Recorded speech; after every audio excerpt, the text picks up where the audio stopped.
morning, Antelope Valley, and welcome to your episode of Your Home in the AV. This is our 6th episode, so we are chugging along. Today, we have an exciting person that I am glad to have on board with us today to help explain what she does.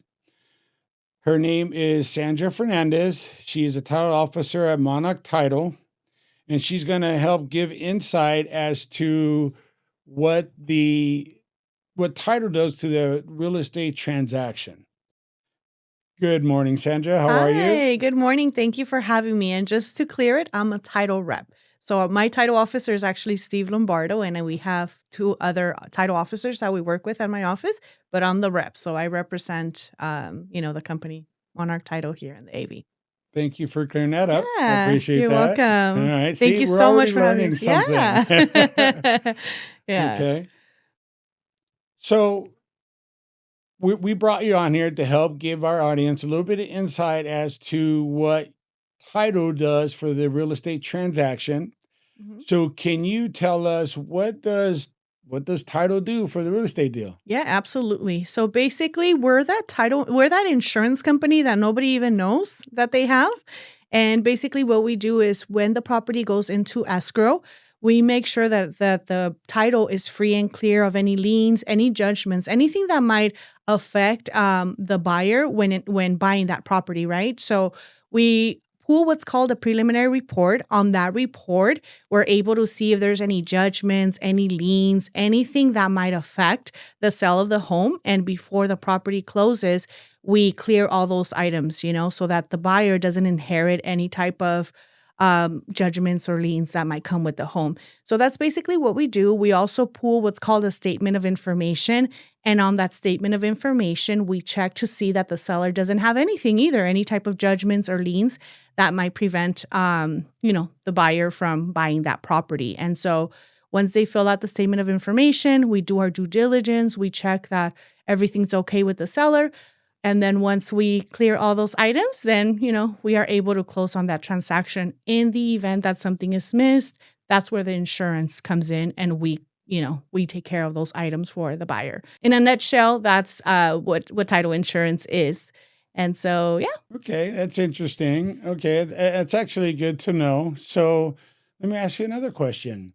Sure. What are some key takeaways that the home buyer needs to know? When I see the title report, sometimes it's very confusing.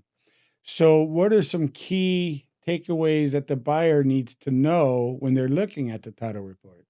Well, for the most part, typically if they work with, an escrow company, the escrow company takes care of all those liens. A lot of times they might get that report and they're like, it goes above their head. They might not know what it is, but that's why it's so important to work with a team that can help assist you, and just answer those questions for you. So they want to look to make sure that there's no like solar liens, no judgments.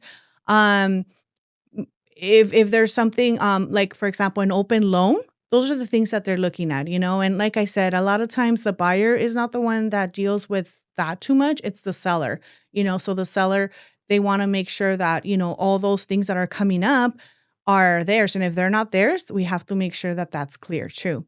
One of the things that I did forget to mention is that we also prevent fraud, So we want to make sure that whoever's selling the property is the rightful owner, So we have to make sure that we look at the vesting because, the seller might be on there and they might have forgotten that they had added, an X, and now we got to find the X and make sure that that person signs off on it. So that's one of the things that we look out for. And also for fraudulent transactions, because that happens and it's very common in our industry. And so those are the things that we try to prevent. It's a good thing that you brought that up. So that was going to kind of lead me to my next question. So in your experience, what are in title some of the key things that usually delays what you guys are doing? So a lot of times is, I'm sorry, agents, but sometimes we forget to order the preliminary report when the property gets listed. So one of my advice is to always order that ahead of time. Once you get that listing signed, make sure you order the preliminary report, because if there's anything that is clouding the title, we can be working as the property is listed so that when the property goes into escrow, those things are taken care of, especially like if you have a property that's in a trust, right? We need to see the trust records. And if that trust was created, 20 years ago, and you don't know where you left it, we have to make sure that we have a copy of it, So whether that means you reaching out to the attorney that made it 20 years ago, or whether it's, hey mom, where's that trust information, So those are all things that can really help us. Once you go into that signing of the listing agreement, you want to make sure you ask all those questions. So I always tell my agents that once you're going into a listing presentation, make sure you order the property profile so that you can ask the proper questions, whether it's um, you know, your property, I see that your property's in a trust, we're going to need the trust documents. I see that, I'm meeting with you, but I see that Jane Doe is also on title. Who is Jane Doe? So those are all things that you can ask ahead of time.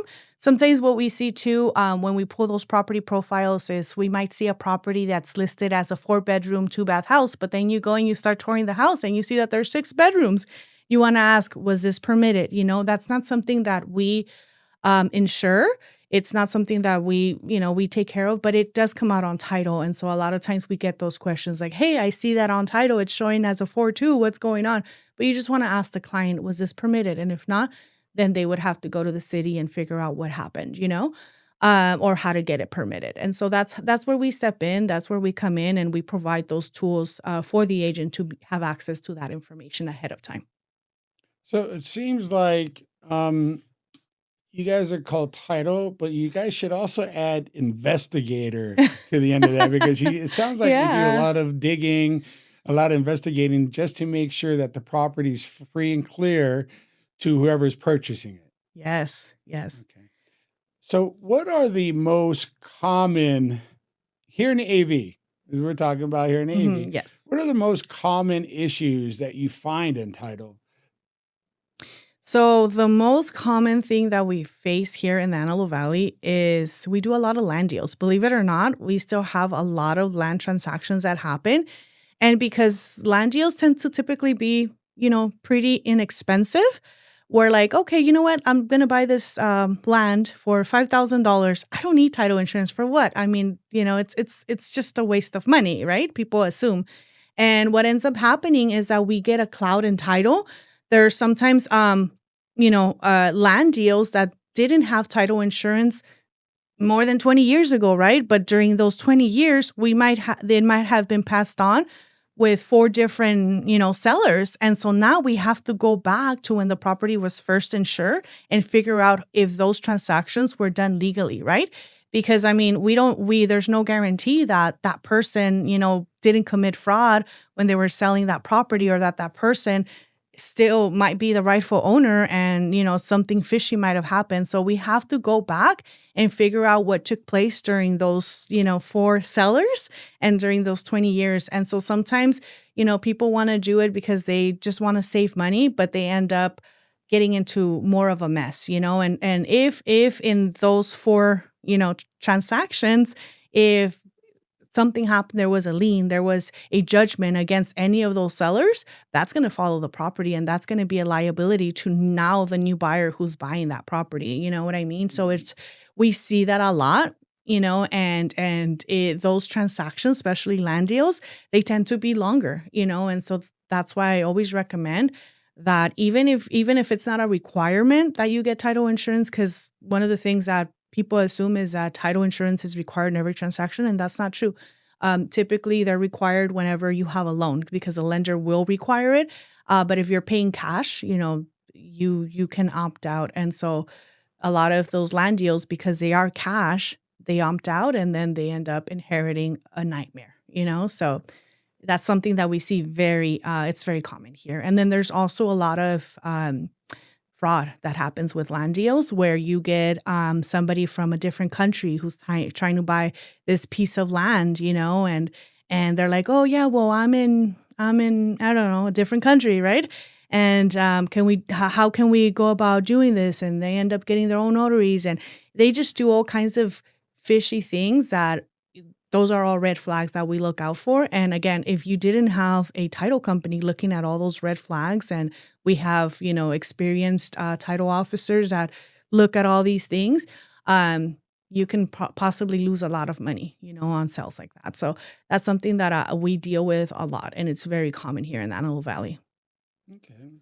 So I just want to expand on that. So I did have a question. So Hmm.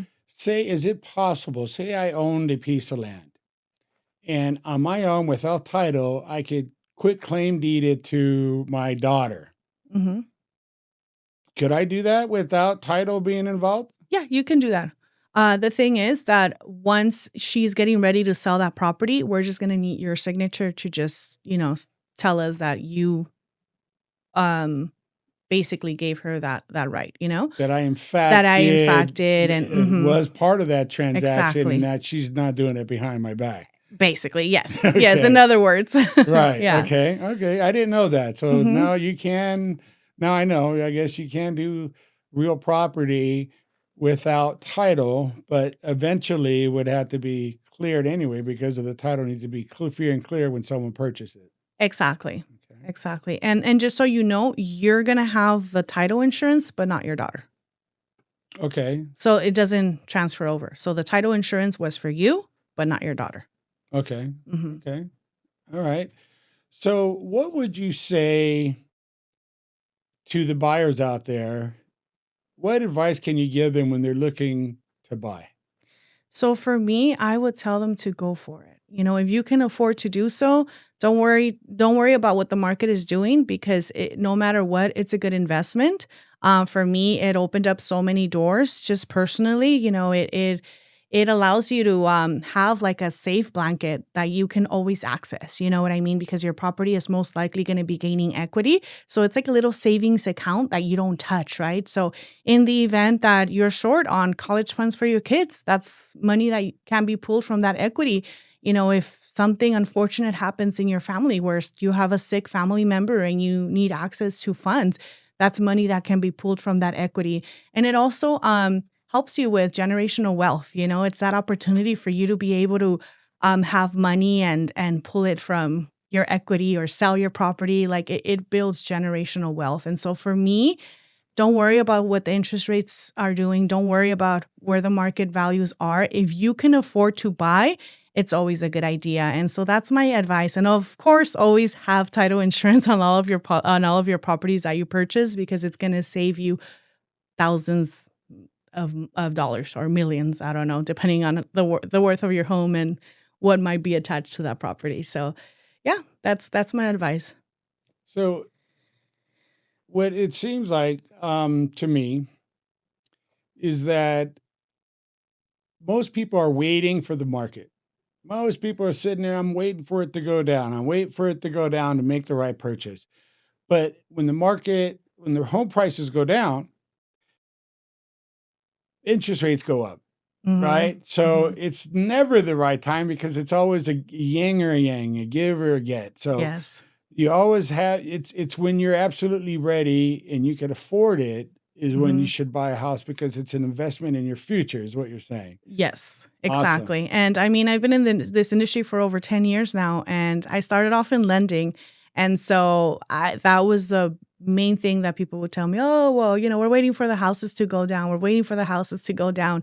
It's been 10 years, and I haven't seen the houses go down based on, what the houses were for 10 years ago, And so it's just one of those things where I look at the market trends. Like you said, I'm an investigator. So I constantly look at what the market is doing. I constantly get reports and stuff like that. And so like I said, just do it whenever it makes sense for you and your family and look at your budget and not at what the market is doing. Because if you're thinking of, you know, 30 years from now, that house is going to be worth more than what it is now. If you're a flipper, then, that's a different thing that you have to look at. But if you're looking for just to buy it to either invest for the long run, long term, then I would say just do it when it's the right time for you and your family. And that is some solid advice. Yeah. I do appreciate that. So, in ending, is there anything that you want to say directly to our audience that you feel that they may benefit from? Yeah, definitely. I think that, whenever you're buying a house, you want to make sure that you're working with a team that you can trust.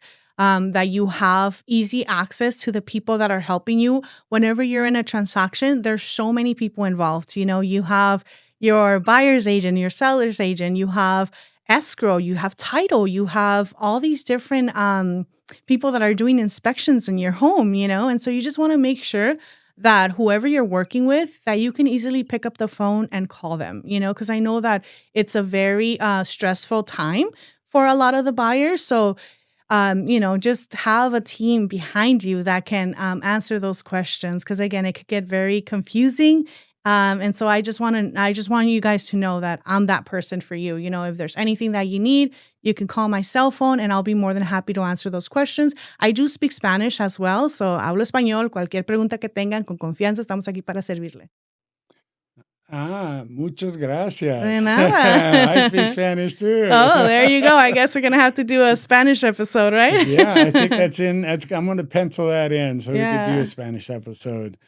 So thank you so much for joining. And I wanted to thank the audience. Thank you, everyone, for watching our podcast. This is George Mercado with ENRG.Realty. This is your home in the AV. Please like, share, and subscribe to the channel. Let's help build momentum. We are just trying to get information to anybody who's looking to purchase so they could be a well-informed buyer. I want to thank you guys again for being here. And please like and share. Please like and share. We need to get the word out. We want everybody to be happy with their purchases. If you have any questions about title, please leave it in the message me or inbox, and then I could ask Sandra and she can get back to me and I'll give you guys the information at the next week's episode. Thank you all for joining Your Home in the AV. Again, my name is George Mercado, and I'm with ENRG.Realty. Thank you so much for having me. You're welcome. Thank you so much. You're welcome.